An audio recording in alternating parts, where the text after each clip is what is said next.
Hi, Salika here for Peak Survival.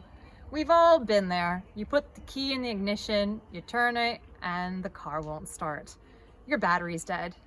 As far as I see it, you have about 4 options here. Option 1, you call for help, you call the AAA, but it could take a couple hours until they come out and help you, or you might be somewhere incredibly remote and it might just take ages. So I like option 2, which is being independent and self-reliant and having something like this, my own 5-in-1 kit, which comes with its own booster cables. I make sure every week it's charged and ready to go, so I'm independent, I can solve my own problem.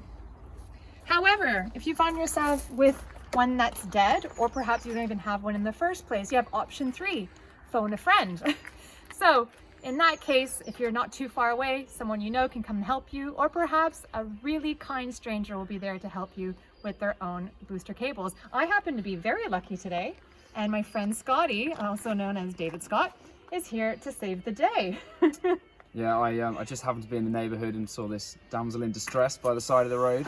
And fortunately, I have a functioning car with a functioning battery and a set of jumper cables which I can use to get her started with. And then there's one more option as well if you don't have any of these things, which is called a bump start or a push start, which we'll take you through a little bit later on, but effectively it involves pushing your car or rolling it down a hill and using the motion of the wheels to start the engine. Option 3, if you don't have your own jumper pack, is having booster cables, or calling a good friend like Billy Boost over here, aka Scotty, to come and help you.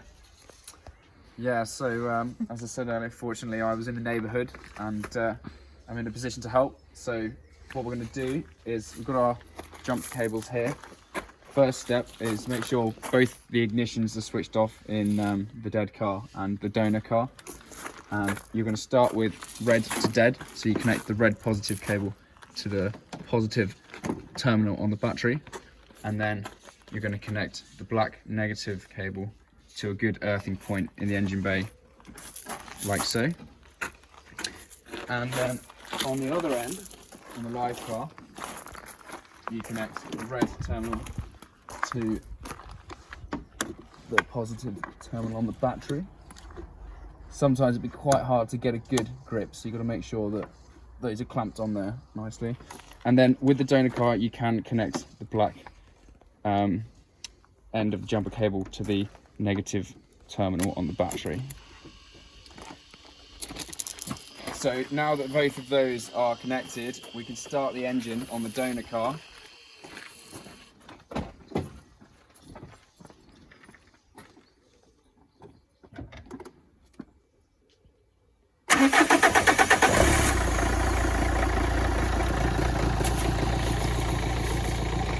And you just wait a few seconds and then you can give it a try at starting the engine. Hey, not yet.